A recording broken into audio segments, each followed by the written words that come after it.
আমাদের প্রবাদ প্রতিম শিল্পী সুমন চৌধুরীকে আমাদের এই অনুষ্ঠানের একটি শ্রদ্ধা জ্ঞাপন বার্তা সেটি মাননীয় হাইকমিশনার আমাদের শিল্পীর হাতে তুলে দেবেন।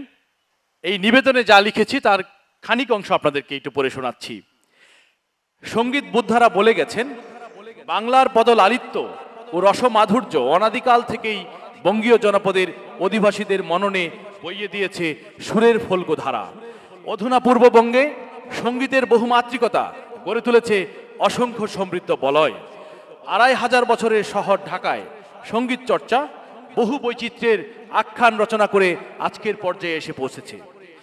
বিগত শতকের ৫০-এর দশকে সঙ্গীত ও সাহিত্যের উর্বর সময়ে জন্ম নিয়ে আপনি সুমন চৌধুরী বেড়ে উঠেছেন এই শহরেই।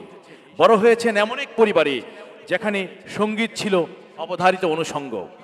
গানের প্রতি মজ্জাগত প্রবৃত্তি আপনাকে সুরের সাধনায় এমন এক গভীরতায় নিমজ্জিত করেছে যেখানে আপনি যশ খ্যাতি লাভের পথকে উপেক্ষা করেছেন অবলীলায়, বেছে নিয়েছেন সাধনার পথ।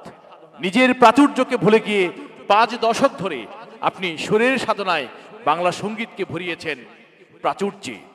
ধ্রুপদী সঙ্গীতের চর্চায় অসাধারণ ব্যুৎপত্তি লাভের সঙ্গে আপনি রবীন্দ্র এবং নজরুল সঙ্গীতে সমান দক্ষতার পরিচয় দিয়েছেন, যা সমকালীন সঙ্গীত চর্চায় এক বিরল ঘটনা।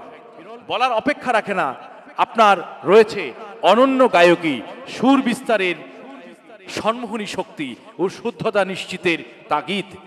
কিন্তু আমরা আপনার ভক্তকুল এই ভেবে নিদারুণভাবে লজ্জিত যে সব নিংড়ে আপনাকে আমরা ভুলতে বসেছি। এই অবসরে সেই সন্তাপ মোচনের যে চেষ্টা আমরা করছি তা ভক্তি ও শ্রদ্ধার অকৃত্রিম বাণীকে বহন করে এনেছে। আপনার অভিমানের পাহাড় ঠেলে সুরের ইন্দ্রজাল সৃষ্টির এই চেষ্টা যে সার্থক হয়ে উঠেছে তা আজকের উপস্থিতিই প্রমাণ করছি। আমৃত্যু সুরের সাধনায় হোক আপনার গর্বিত জীবনের ব্রত। আমরা এবার এই বাণীটুকু মাননীয় হাইকমিশনারের হাত থেকে আমাদের শিল্পীকে তুলে দেওয়ার চেষ্টা করছি।